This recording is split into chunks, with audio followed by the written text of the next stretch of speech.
Okay, ladies and gentlemen, this is the very first video for the channel. As you can see, we are at a beautiful location. This actually was the summer palace of Pedro II, the last emperor of Brazil. And the whole thing was his property, his summer property. But actually, he liked it more here than his official residence down at Rio de Janeiro. Speaking of Rio de Janeiro, we are on, um, I want to say the highlands because this is a chain of mountains that surround the city of Rio de Janeiro from the west. And there's a bunch of towns up here in these beautiful mountains. And we are on one of them called Petropolis, which is the biggest one. So this palace, he used to stay here from 4 to 6 months.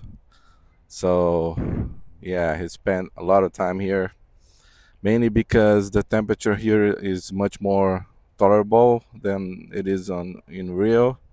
So he would come here, especially on the summers, with all his family.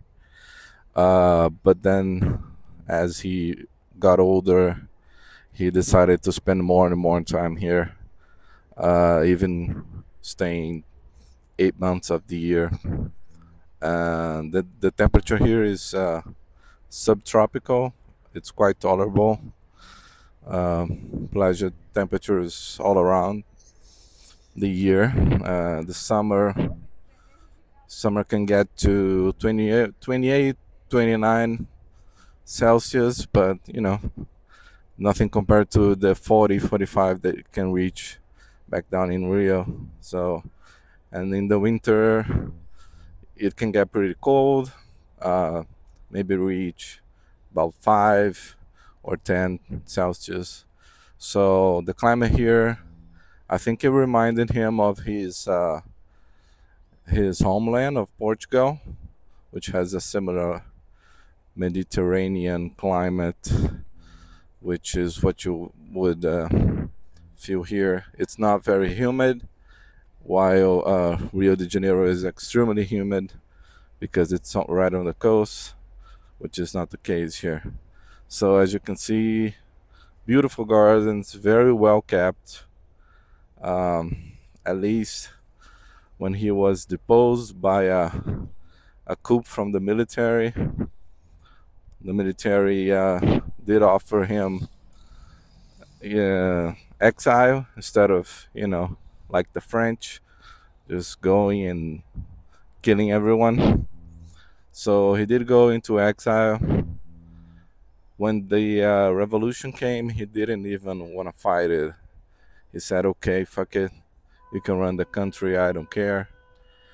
Basically, he was depressed when we have records of him saying how God had forsaken him. God had forsaken the Brazilian monarchy because he did not produce a male heir. He had a bunch of children, including males, but they all died uh, before the age of 5, if I'm not mistaken. The only daughter that he had that survived into adult age um, was the person that signed the end of slavery here in Brazil.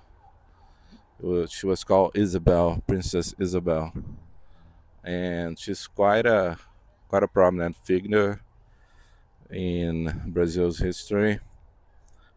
And yeah, well, he could have fought for his daughter to become empress, but he chose not to. So they all went to France, where they had family, they had holdings there, property. They were royalty. They were cousins from uh, several members of the French aristocracy. So they had a comfortable life in exile.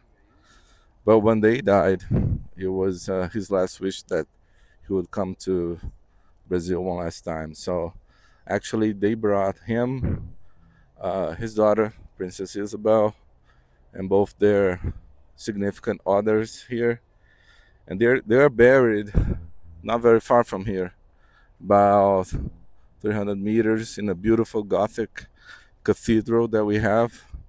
I'm gonna show you guys there on the next episode probably. As you can see, the gardens are very lush.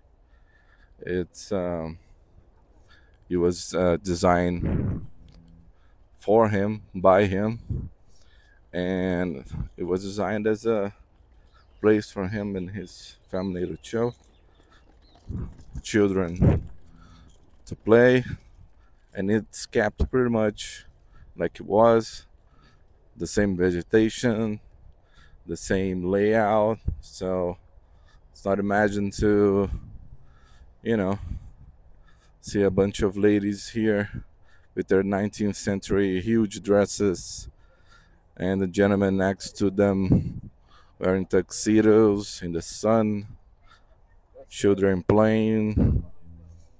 So it's quite a cool garden. It's huge. I'm not gonna show you everything or the movie will be too long.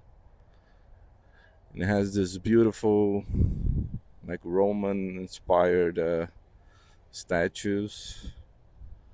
You know, back in the 19th century, uh, Roman and Greek architecture had a huge comeback. So I just want to finish this little exploration here by showing his likeness, which is quite striking. As my last emperor, I'm his subject. So I have a huge admiration for him. He did live a pretty cool life. He was considered a scholar. He was very well read. He even traded letters with Nietzsche back then. So, and he was a very competent general. He had to put down several insurrections during his reign. There he is. There's the man. And he had a magnificent beard. So, yeah, there he is in all his military might, his uniform. And then down here on the plaque, it says King Pedro II, founder of Petropolis, which is the town we are now. And the date, 16th of March, 1843. 1843. So we're approaching the 200-year mark. And then further down, there's the date that the museum was established, which is exactly the same date, 16th of March. That's a pretty crazy coincidence. But it was 1941, and the war in Europe had just started. So, as you can see, it's open to the public. Everyone can come. There's several little trails, but they don't, lead anywhere very interesting because of the layout of the property. You see, the palace occupies the central space in the property, and the gardens don't go around back. So there's nothing for us to explore there.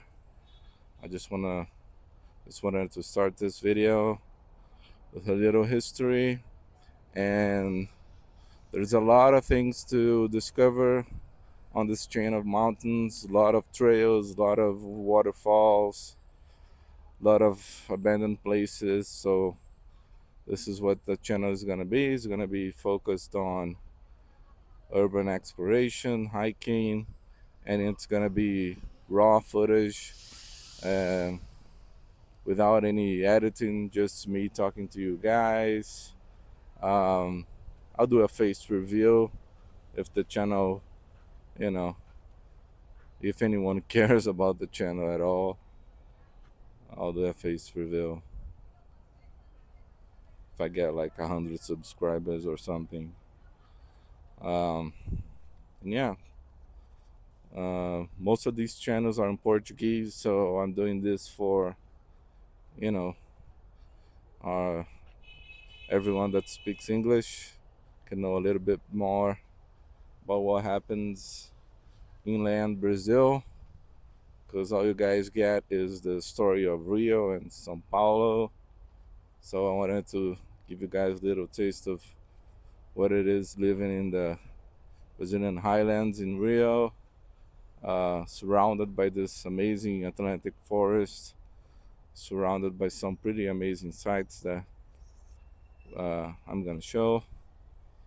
Perhaps in next episodes, I'm gonna plan something for us to explore together, and yeah, we'll take it from there. So these gardens, they go. You can go about 20 minutes walking from one end to the other, and it's same vegetation, Atlantic Atlantic biome. You guys in North America have never seen it. It's something exclusive, almost exclusive to Brazil. 92% of what remains of the Atlantic biome is in Brazil's land, and about 4 or 6 in Paraguay, and something like 2 or 1% in Argentina. So yeah, as you can see, um, the Atlantic forest is not quite the rainforest in the Amazon. You still have like some leeway to walk between the trees, but it's jungle. Don't be mistaken.